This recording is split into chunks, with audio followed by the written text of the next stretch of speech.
Still destroying my body with Mexican food, cheeseburgers, and barbecue until my corpse becomes a blight upon this earth for generations after I'm dead. Suck it, Zoomers. Let's do this shit.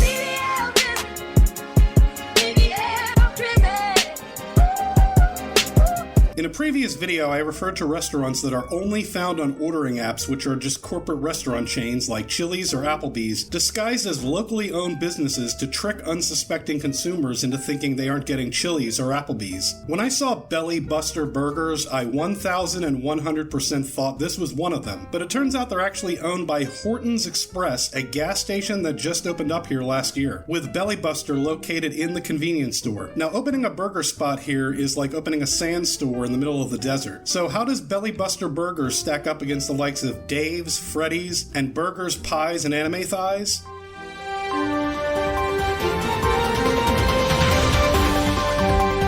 They're, better. Yep, I'm ready to crown Belly Buster as the current burger champion of Conway. Buns are nicely toasted, patties have a good sear and are nicely seasoned. This could be said about many of Belly Buster's competitors, but the thing that puts them over the top, as strange as it sounds, are the pickles. I don't know where they're sourcing them from, but they're garlicky, tart, and most importantly, on the side along with the other vegetable fixins. So when you get it delivered, you aren't getting a mushy amalgamation of slop. You can fix your burger so everything tastes fresh, and that level of care deserves recognition. Though I will say their fries are those ones that are kind of batter dipped looking, and I'm just not feeling that. But I heartily recommend the jalapeno belly burger with the garlic mayo, and the Big Baller brand gets a high 7 out of 10.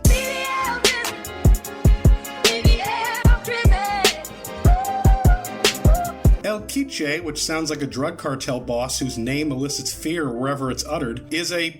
Actually, hang on a second.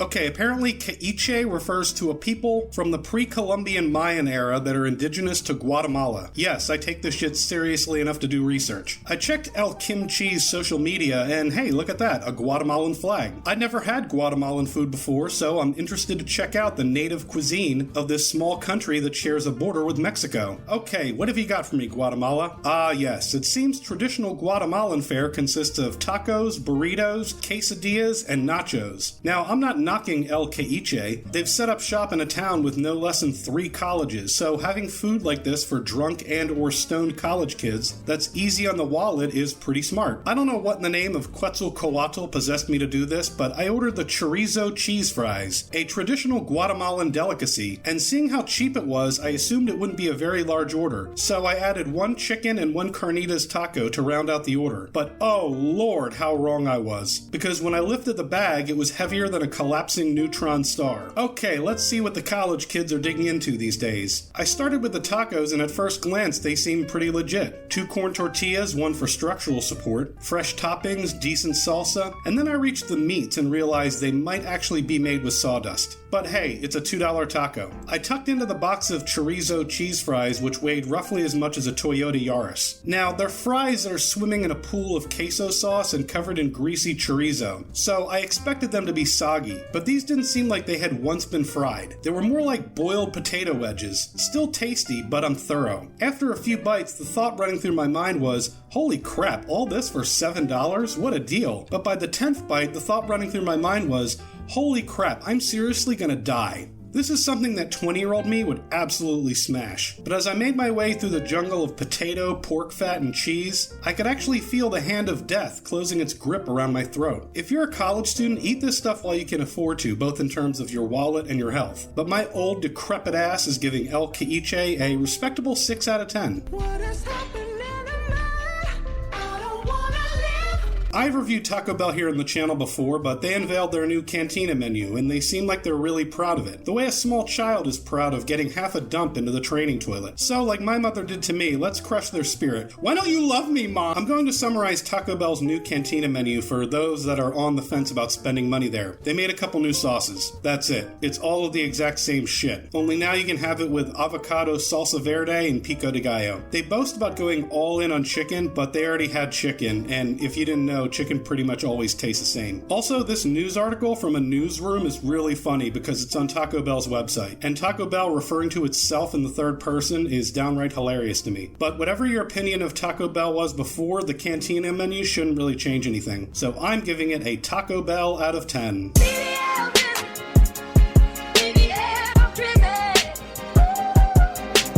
If for whatever reason you're in the UK, let me clear up any confusion for you. No, Nando's Peri Peri Chicken did not open a location in Conway. This is Nando's, the most confusing Mexican restaurant you can possibly imagine. I don't usually talk about the decor of a restaurant because who the fuck cares, but I did notice a vibe in Nando's. I'm not saying every Mexican restaurant has to play into Mexican stereotypes with paintings of bullfighters and sombreros in the wall and shit, but with bare walls, it feels like you're eating at a Denny's near an airport where the cooks went rogue and started serving whatever they felt like making. This includes the menus, which it looks like those rogue line cooks went to a FedEx store and got them printed up sometime in 1997. And also, they were designed by a madman. Here's a good example. Under the heading nachos, we have nachos, nachos, Mexican nachos, and nachos. Once I finished having a mild stroke reading the description, I went with the Mexican nachos, because there is simply no way they could come with chicken, steak, sausage, and shrimp. Right? Surely those have to be the options. Fuck no. Here's 4 different kinds of animal over cheese and tortillas. And I know it sounds like I'm talking some shit here, but I think that's just from a Tex-Mex overload. It's a little frustrating because as much Tex-Mex as there is in Arkansas, somehow none of them are doing any of my favorite dishes. Where's the arroz con pollo? Where's the mole? Is that completely absent here? Anyway, Nando's is perfectly fine. The staff are very friendly, it's a nice establishment, and they serve tasty food. They're right up there with Los Three Potrillos and El Acapulco on the medal stand, and I'm giving Nando's a 7 out of 10, probably closer to a 6 than an 8. What is happening to me? I don't wanna live. I don't want to do this, but you already know from the intro. On the one hand, the people at Vincent's BBQ seem like perfectly nice people. Also, if I met someone and they told me to avoid Vincent's BBQ but that the Indian place next door was one of the best spots in town, I would instantly hate that person. But also, that is 100% true. In fact, Vincent's BBQ genuinely made me angry enough to drop a diss track. Vincent, I'm sorry to have to drop you with wisdom, but just listen. I haven't had a sausage that hard outside of prison. Yeah, that's it. You're only getting 1 bar from me unless this video gets 50 likes. Then I'll write and record a full diss track about a restaurant chosen in the comments. Anyway, Vincent's BBQ and Catering is not a serious barbecue restaurant, and I think the inclusion of the word catering in the name kind of explains it. It's the kind of barbecue that if you attended a church event or business meeting and it was catered there, you'd eat it and not think twice about it. But when you sit down in a restaurant and have to pay for it yourself, it's annoyingly subpar. I want to be thorough here so as not to be accused of saying shit just to be saying shit, so let me take you through each item I sampled. The sausage was genuinely hard and tough. It had a snap like a grilled Chicago beef hot dog that was overcooked, and the interior didn't have the texture of a sausage that was made in-house. It honestly could have been a Johnsonville sausage thrown onto a grill. The brisket was well cooked, so credit where it's due, but it was also horrifically under-seasoned. This will be a theme going forward. Typically when you get smoked turkey in a barbecue restaurant, it's sliced into roughly 1-inch thick slices. The turkey here was thin sliced like deli meat. Also, it didn't taste smoked so much as it tasted like wood was burning at too high a temp right next to it. So instead of the turkey carrying the taste of smoldering wood, it tasted like wood charring and blistering. Like they had it in the smoker, but it was too close to the flame or the flame was too high. Overall, pretty poor showing for meat, but what about the sides? Well, I want you to imagine the sweetest baked beans you've ever had in your life, and then add 2 cups of brown sugar to 1 serving and you're close. They have sweet and spicy barbecue sauces. One of them is very sweet and the other is very sweet. It's kind of infuriating, to be honest. The jalapeno cheddar mac and cheese bites were tasty, but considering you don't have mac and cheese on your menu, I think it's safe to assume that you ordered them from a restaurant supplier, so I can't even give you credit for that. But again, it's not a terrible place to eat, it just isn't anywhere near the galaxy of what you would call a serious barbecue joint. They have 2 smokers outside, which give off the impression that they're really in the meat smoking game, but they're just not. 4 out of 10, and if I'm being honest, some of those are sympathy points.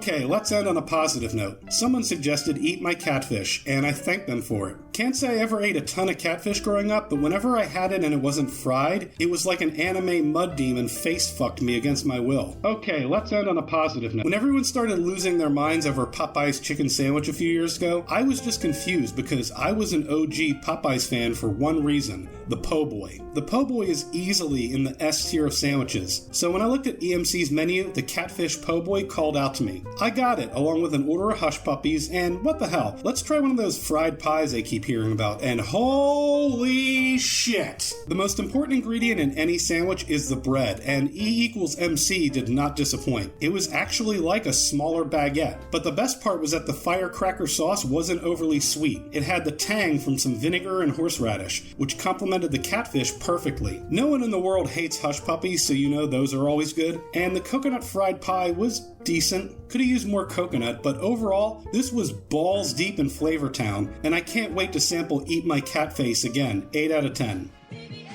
Gonna take a break from Mexican for a spell. Keep throwing those suggestions in the comments, and I'll see you when I see you.